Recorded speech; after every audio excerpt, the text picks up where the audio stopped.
A free weekly kickabout that's become a political football. How do you run sessions like this in St Anne's if their funding gets cut? As parents, we're really desperate to give our kids the same quality of lives we had when we were growing up. This is one of the reasons that I did like the Nottingham area. There's so much more to offer here than other parts of the country. They'd be really upset, and it'd be hard trying to explain to them why they wouldn't be able to go and play football.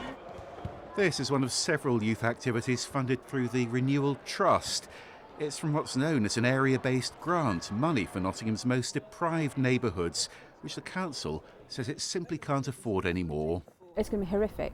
This is preventative work. 1,200 hours a year of youth activity will just disappear. If they're out on the street, they've more chance of getting involved in antisocial behaviour. If they're involved in antisocial behaviour, they've more chance of progressing into the criminal justice system. If they're involved in the criminal justice system, that puts impact on the social care system.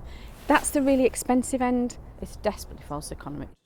And they're worried the cuts could force them to close the Greenway Community Centre too. We work with a lot of families who say, look, you can't close, we need you for this, we need you for that. We've got a boxing club that's just opened that's helping with discipline with a lot of the young people who are getting into trouble in the area. If we close, that closes. The detrimental impact it will have on the communities will last for generations. It's not going to be 1 or 2 years.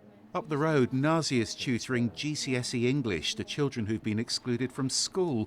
These sessions at Switch Up are facing the funding axe too. It's one of several organisations which have called for a rethink today. We've put this letter together to the councillors to say these predicted cuts are predominantly focused on frontline services that are already exhausted. I'm really concerned because we know that young people that are not engaged, that don't have support networks, positive role models, they get pulled into, they're ideal to be groomed, pulled into county lines or crime. We're the last line. The community organisations are the last line. Kieran Thompson's convinced his sessions have prevented violent crime around Bestwood and Bulwell. He's also received grants from the National Lottery and a share of taxpayers' money allocated by the Police and Crime Commissioner. But that could be affected by council cuts too. We get funding from the PCC to run our sessions at the Ridge Adventure Playgrounds in Top Valley, and the Ridge Adventure Playground is on the list of one of the community centres to be closed as well. I'm massively worried about these cuts. And back at the Brendan Lawrence Sports Hall, they say they haven't given up their fight for council funding and they're still playing to win.